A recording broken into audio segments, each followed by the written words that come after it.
Well, I send you greetings from the East Bay Regional Parks today. I'm wildlife biologist, certified wildlife biologist. My credentials are on the board. But most importantly today, I want you to leave with a little PT, a little desire in your heart to protect turtles, to be educated, to be enriched, to be inspired, to help these animals. Some of the key points I'm going to share with you in the next 15 minutes. 15 years of multi-year data on male and female showed that male and female western pond turtles use a pond differently. So when you're thinking about restoration, you're thinking about reintroduction, you want to think about how the different sex ratios use a pond.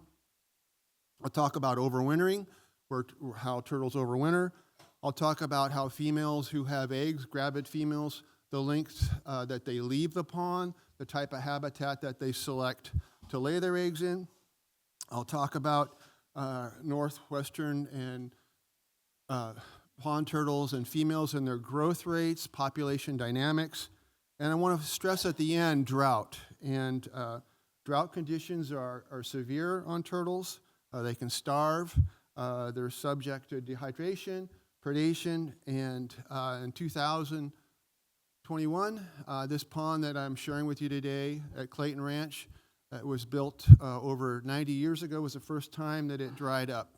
And we lost over 52% of those turtles. And that's a significant number when you're thinking about a long-lived animal. It takes a long time to reach sexual maturity. So climate-induced stressors are going to be big on reptiles and especially on turtles. So with that, I'm going to get started. So hang on. Tell the person next to you it's going to be a rapid talk. Okay. So I want to thank the 7 different institutions that have helped fund this research over the last 1.5 decades. I also want to thank our wildlife volunteer team. Over the last 15 years, more than 60 people have donated upwards of 15,000 hours in our turtle telemetry team, putting their neck out to help the western pond turtle at that time when we started, now considered the northwestern pond turtle. So why do we study turtles? Well, they're cool, right? They're cool. They're reptiles. But throughout the world, they're facing many stressors, and you can see on the pie chart there's a lot of things that are affecting their survival. Reptiles, turtles, lizards, snakes worldwide are declining.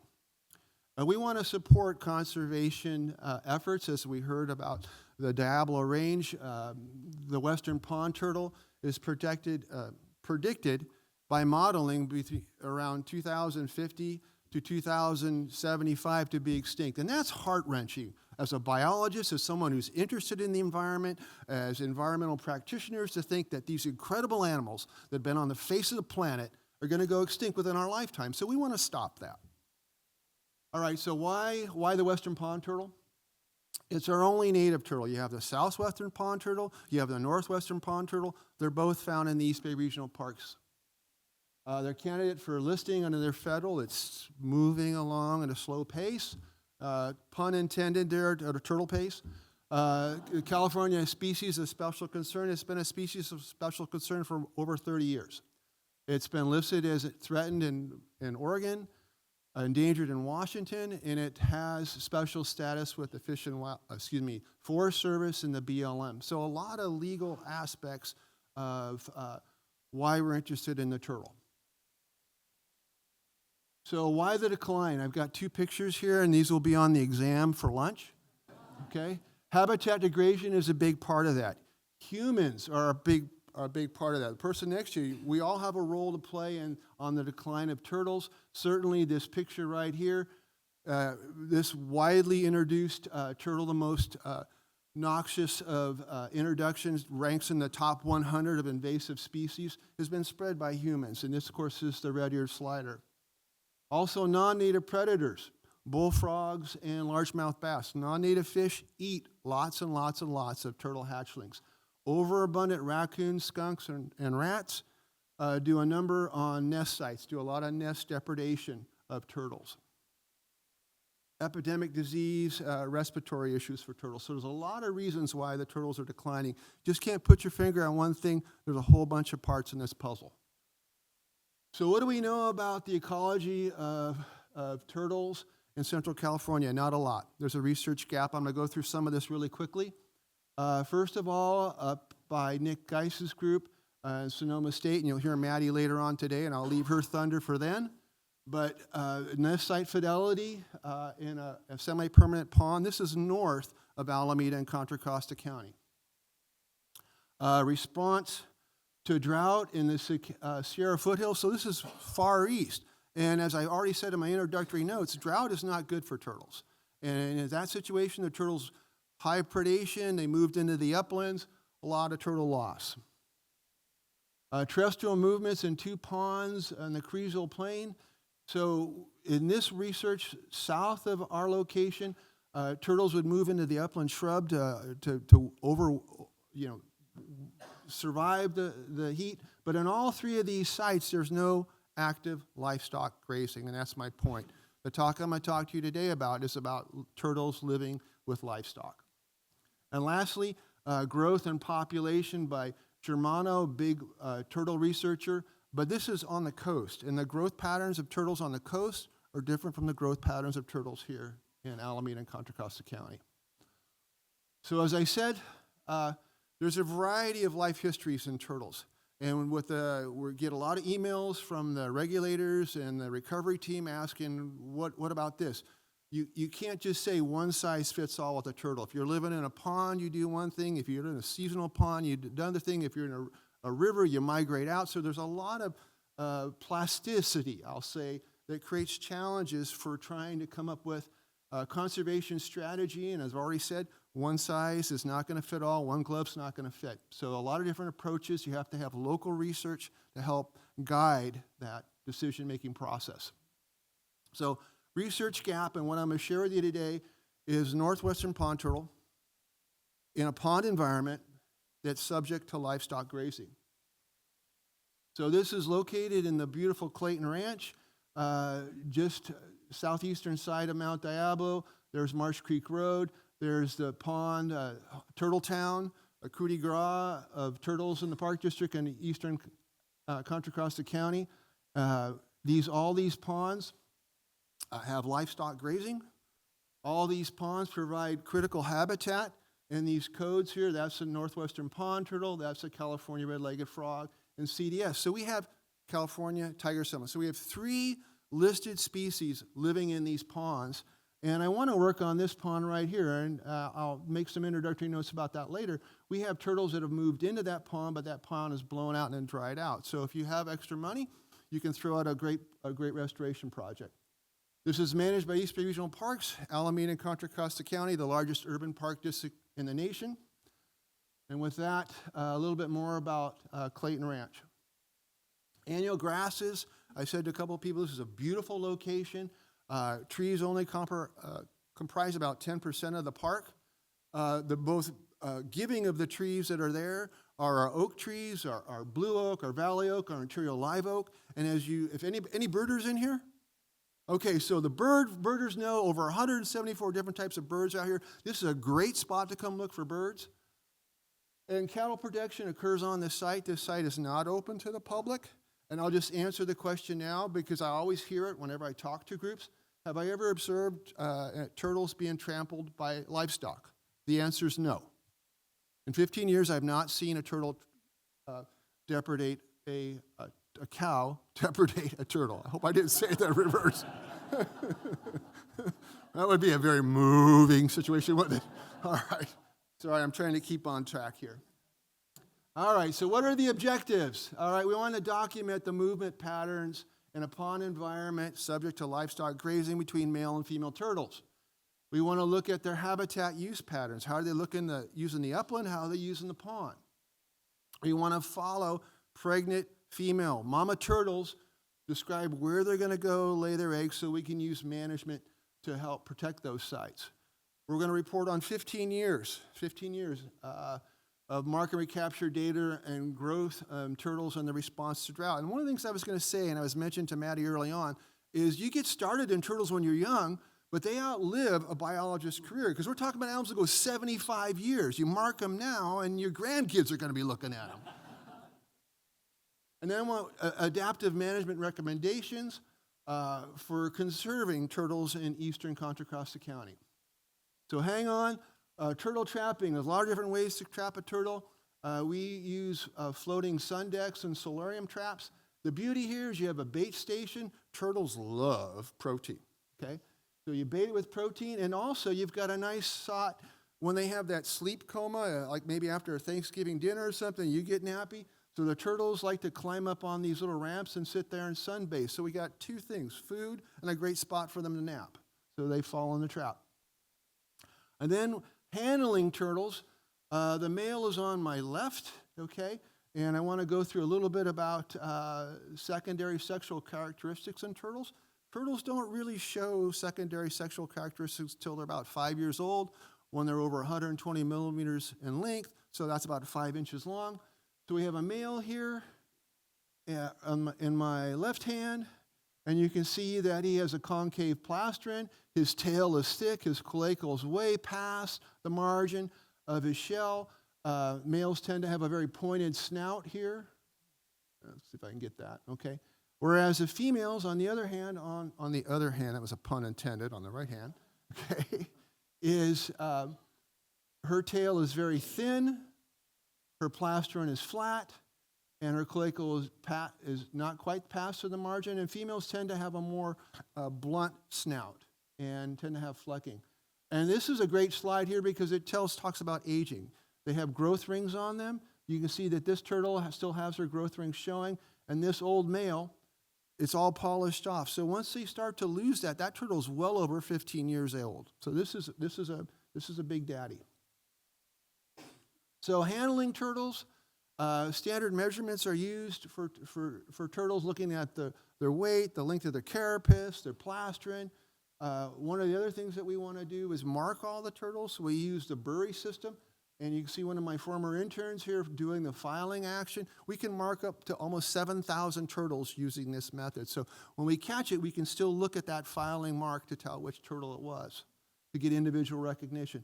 Then all turtles were fitted with ATS transmitters that weigh 12 grams. It was glued to their scute.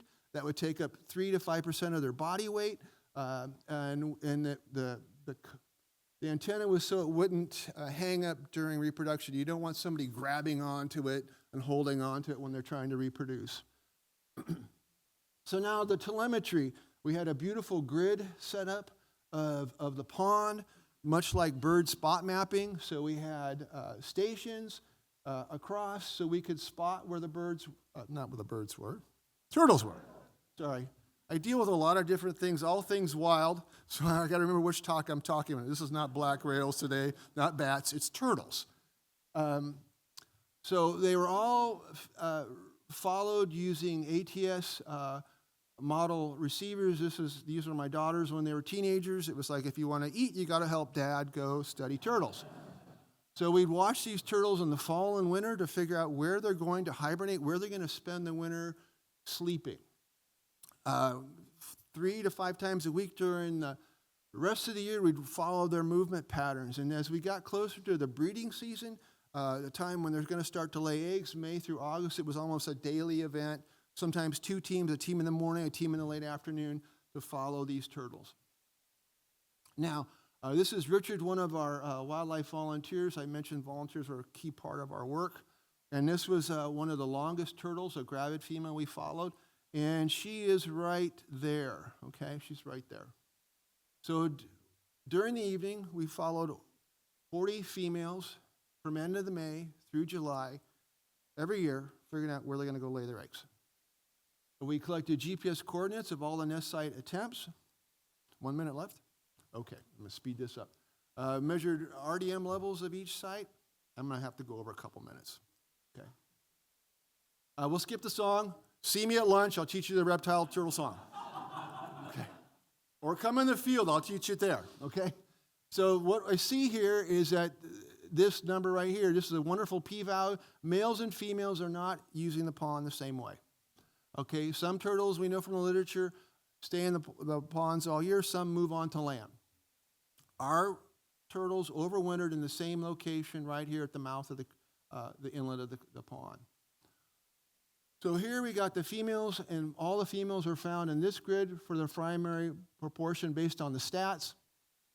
Typically, This bank here was at a 1-to-4 ratio, so it's a 14 degrees. And that's important if you're going to start building a pond, you're going to start dealing pond restoration. This has to deal with the energetic demands of a female turtle. They can't climb as well as a male. Okay? Now let's go to the boys. And the males were not found in the same locations too. And most of their locations were where there were great rocks and basking spots right here, or where the females were. And that makes sense, right? Because turtle movement is going to be related to where you can find food, where you can reproduce, where you can bask and hide. And this location here was at a 2-to-1, so the males needed a steeper slope, like a steeper slope. This is the turtle locations. All females use the south-facing side at those degrees. They moved an average of 24 meters away from the pond.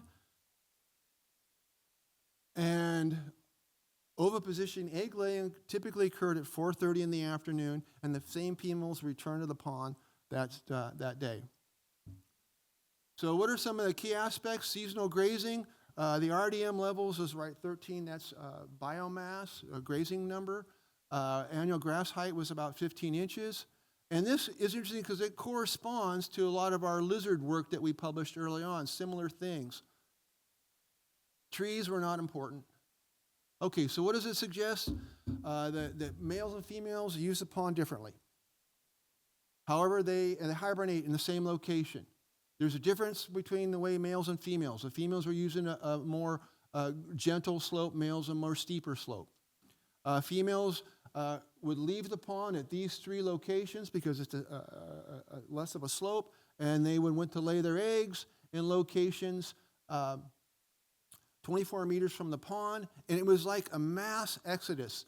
The last week of May, the first 2 weeks of June, that's when all the females, all 40 females would leave the pond to go lay their eggs. So that first week of June was like the key time for turtle movement to go lay eggs. And good sun exposure. So this is growth data. Blue dots are males, the green are females, and you could see that initially growth is very fast growth rate the first 10 years. And this was really a nice significant value that males grow faster than females, and that supports the literature. When we look at the carapace length between males and females, while it's important, you can see in the birding reptile guides that the males are definitely larger, and we can see that it wasn't statistically significant. So that's one of those things where stats and biological things don't line up. Now this is where I want to spend the last 30 seconds if I can. Okay. This is all about drought, all right? And you could see that the drought that happened in 2021, the first time that pond had ever dried up in over 85 years from building. You can see we had over 50, almost 50 turtles marked. Only half the population survived.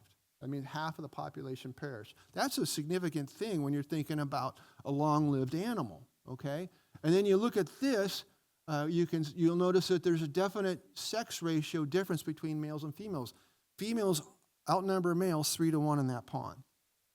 And we look at this, there was no statistically significant difference of female survival, but it's suggestive at the 85% level, not the 90% level, at the 85% level that there's definitely a difference between male survival in a drought situation, a turtle.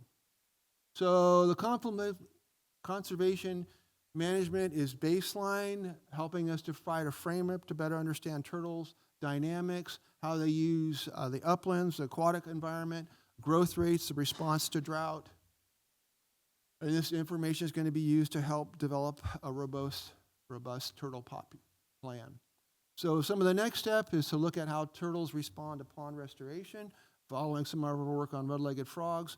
We want to, and certainly the career that I have left, look at nest depredation and look at ways to improve wild turtle hatching and look at some of the thermal biology. How are those males and females thermally selecting the pond? A couple of publications you can look for. And I just wanted to say that I hope you were inspired. I hope you got some great information. I hope you'll stick your neck out for turtles now and think about habitat loss, invasive species, and the effect of drought is going to have catastrophic implications for the future of the northwestern pond turtle in the Diablo Range. Thank you. Dave, you alluded to the need to restore the pond. You've got two adjacent to Marsh Creek Road. The upper one appears to have a blown out spillway. What is it going to take in terms of dollars and push that project forward? To push that project, that's a great question. I'm glad you asked that one. That's the point I want to finish before I leave. Right, Doug? Right. So that's going to require about $35,000 to $40,000 for materials to make it happen. We have a crew of engineers. Our roads and trails crews have already done that kind of work with our ponds for red-legged frogs and how to do it. We need permitting, and we need an engineer design. That's what it takes to get it done. And we're trying to get that done in the next 1 year.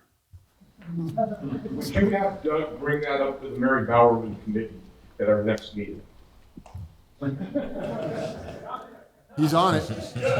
Okay. Are there any restoration strategies that would allow livestock and the western pond turtle to cohabitate? Yes. I'm sorry I didn't clarify that. The western pond turtle and the livestock in this pond are cohabitating wonderfully. The livestock get access to the water. One of the things that we've done with the grazer is once we determined when the females were leaving, I asked him to use the water sources away from the pond. We never saw any evidence in 15 years of turtles being trampled by cows in the ponds. I haven't found any hatchlings that have been trampled. A hatchling takes about 8 months for it to hatch, stays around the nest site for 7 to 9 days, and then migrates down to the pond. So there's definitely strategies where livestock, and we're modeling it now. That's all this information kind of feeds into that. Wonderful question. Thank you. Thank you, Sean. Sorry I went over.